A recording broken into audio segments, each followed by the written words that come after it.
Bullet जो चीरती हुई लोहे के हिस्से को गाड़ी के, और वो मुझे लगी तब मुझे एहसास हुआ कि हम गिर गए। फिर तीसरी गोली चली, इसने मेरा आगे वाला शीशा पूरा डैमेज कर दिया। चौथी गोली पे मैं नीचे हो गया, जो गोली आपने देखा कि वो सीधी उसमें लगी। अगर मैं नीचे ना होता तो वो मेरी छाती के आर पार चली जाती। फिर वो गाड़ी 10 मीटर आगे जाके रुक जाती है। वो दो हवा में फायर करते हैं जैसा मैंने देखा, और फिर उन्होंने फिर हमारी गाड़ी फायर किया। वो गाड़ी के वो फायर जो है गाड़ी के नंबर प्लेट पे लगी। मेरा यह मानना है उनको ऐसा लगा होगा कि हमने जो काम करने आए थे वो कर दिया, अब ये मर गया शायद, जैसा पहले कई घटना में हो। फिर वो शायद सरेंडर करने के मूड में थे, लेकिन जैसे ही मनीष ने गाड़ी को मेरे कहे से यू टर्न लिया, उनको समझ आया कि जिंदा है, तो वो वहां से भागे। हमने पुलिस को बताया कि ये गाड़ी का नंबर है, फिर उन्होंने उसको इंक्वायरी किया। पुलिस के अच्छे अधिकारी यहाँ हैं, उम्मीद है वो अच्छा काम भी करेंगे। लेकिन ये स्पष्ट हुआ कि अपराधियों में कोई डर है नहीं। कितने लोग थे? 3 लोग। 3 लोग थे। 2 लोग असले से हमला कर रहे थे, एक व्यक्ति गाड़ी चला रहा। चंद्रशेखर जी, कोई थ्रेट कॉल आया हो आपको इससे पहले, कोई धमकी? पिछले कई सालों से आ रही है। मैं लगातार पुलिस को इंटीमेट भी करता रहता हूं। मैंने डीजीपी को भी लिखा, गृह मंत्री को भी लिखा, मुख्यमंत्री को भी लिखा, यहाँ के पहले एसएसपी डीएम थे उनको भी लिखा। लेकिन डीएम साहब जो पिछले थे अखिलेश सिंह जी, उन्होंने साफ मना कर दिया कि चीफ मिनिस्टर नहीं चाहते चंद्रशेखर को सुरक्षा दी जाए।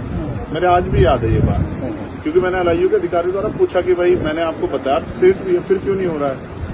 तो उन्होंने कहा भाई ये सरकार का मामला, सरकार चाहे तो दे सकती है। तो मैं चाहता हूं मुख्यमंत्री इंतजार करें कब चंद्रशेखर मरे, उनका काम आसान है। लेकिन उनको ये नहीं पता कि गरीबों की, कमजोरों की, शोषितों की बात करने वाला चंद्रशेखर इतनी आसानी से उनकी रास्ते में से नहीं है। अच्छा, अतीक अशरफ के जैसा हुआ वैसे ही कुछ होने वाला था, ऐसा आपको लगता है? अब आप इसका आकलन खुद करें कि क्या हुआ और क्या हो सकता है। आपके पास लाइसेंस? एक और बात, मुझे ऐसा लगता है कल की घटना के बाद, इतने बड़े उसके बाद भी अगर मैं सुरक्षित हूं तो हमारे संतों गुरुओं महापुरुषों का आशीर्वाद, हमारी करोड़ों बहनों माताओं का आशीर्वाद, बुजुर्गों का मेरे पास है। और मैं जो जिम्मेदारी मैं लेके मैदान में आया हूं, बाबा साहब अम्बेडकर, मानव काशीराम साहब, सदगुरु रविदास जी का जो बेगमपुरा राज का सपना है, मानवता के राज का सपना है, संविधान को लागू कराने का है, इन वर्गों को अधिकार देने का है। जब तक वो पूरा नहीं होगा मैं कहीं जाने वाला नहीं। मीरपुर में छोड़कर अपराधी भाग जाते हैं, तो उसको कुछ और बता रहे, कुछ तो कहानी को नया मोड़ देने की कोशिश हो सकता है वो चाहते थे जो गुजरों और दलित समाज में एकता बनी है वो एकता टूट जाए। ये होगा ही नहीं कभी, ठीक है, ये नहीं हो सकता। पंचायत आप लोग कर रहे हैं अपनी मांगों को लेकर? हमारी लीडरशिप ने ये निर्णय लिया है कि जब 24 घंटे में गिरफ्तारी नहीं हुई तो हमें अपने लोगों को भी जवाब देना है। तो इसलिए शायद उन्होंने 3 तारीख का समय रखा है, मैं उसका हिस्सा बनूंगा। अमेठी के अंदर एक फेसबुक वायरल हुई है पोस्ट जिसमें आपको मारने की वो की गई है, क्या सही है? उसके अलावा ठीक है, देखिए लोकतंत्र है, उनके अधिकार है, मारे या छोड़े।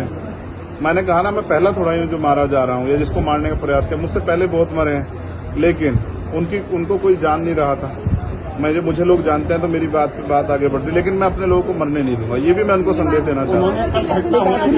पोस्ट किया है अमेठी क्षेत्रीय महासभा से कि इस बार तो बचिए, अगली बार नहीं बचेगी। देखो, मैं गोली से डरता नहीं, मैं गोली से, बंदूकों से नहीं डरता हूँ। मैं संवैधानिक रास्ते से चलता हूँ, संविधान को मानता हूँ। गोली चलाने वालों को भी कहना चाहता हूँ कुदरत उनको सद्बुद्धि दे, गलत जगह पंगा ले रहे हैं। मैं झगड़ा नहीं चाहता, मैं अपने लोगों को भी कह रहा हूँ कल से शांति बना रखो और संविधान के रास्ते चलो। वो हमें डिस्टर्ब करना चाहते हैं कि जो हम राजनीतिक ताकत हमारी बन रही हो कमजोर हो जाए, हम दूसरी दिशा चले जाएं।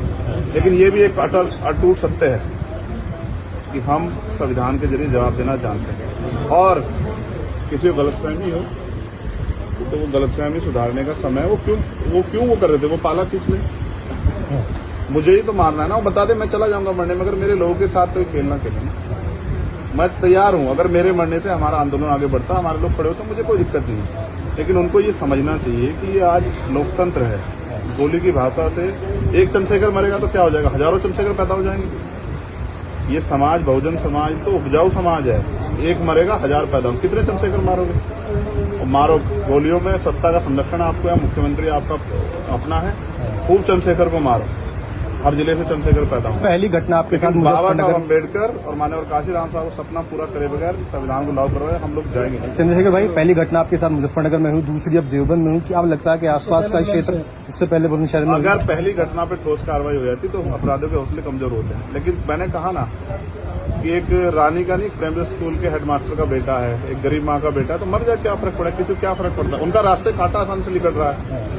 तो इसलिए उनको लगा कोई वो नहीं, लेकिन जनता समझ रही है। मेरे एक एक खून का जवाब मेरे लोग जो है ना मुझे संरक्षण देके देंगे एक आखिरी सवाल और सबक सिखाएंगे भारतीय जनता पार्टी की सरकार को, जिसके अब संरक्षण में गुंडे पड़ रहे हैं। एक आखिरी सवाल है, क्या ये पॉलिटिकल अटैक था आपको लगता है? पुलिस जांच कर रही है कि मेरे मरने से किसको फायदा हो सकता है, कौन मुझे चाहता मैं मर जाऊं। पुलिस जांच कर रही है, मुझे उम्मीद है पुलिस फेर जांच करके कोई मैनिपुलेट करके नहीं सही जवाब देगी कि उन्होंने ऐसा क्यों किया। चंद्रशेखर का जो कद बढ़ रहा है देश के अंदर, कई मुख्यमंत्रियों ने भी अब ट्वीट किया है, ओवैसी ट्वीट कर रहे हैं, कहीं और कर रहे हैं, तो इस चीज को क्या ये लगता है कुछ भी गलत होगा तो लोग बोलेंगे। अगर कल मेरी जान ही चली जाती तो लोग फिर भी तो उनको पीड़ा होती, उनको अपना भी देखना है, कल उनके साथ भी हो सकती है। ये लाइन ही विचारधारा ही गलत है कि गोली से ऊपर, और ये बीजेपी की भाषा है, गोली मारो सालों को, ये वही उसी को उपजाऊ हो रही है। देखिए बहन जी से मेरी कोई नाराजगी नहीं, मैंने उनको हमेशा बड़ा माना, वो मुझे छोटा नहीं मानती अपने परिवार का।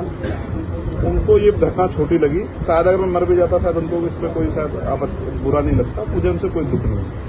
मेरे लोग मेरे साथ हैं, ये बहुत, और वो समझ रहे हैं कि जो उनके लिए मरने को तैयार है, जिसकी जो जान पे जिसकी बनाई है वो हमारा अपना है।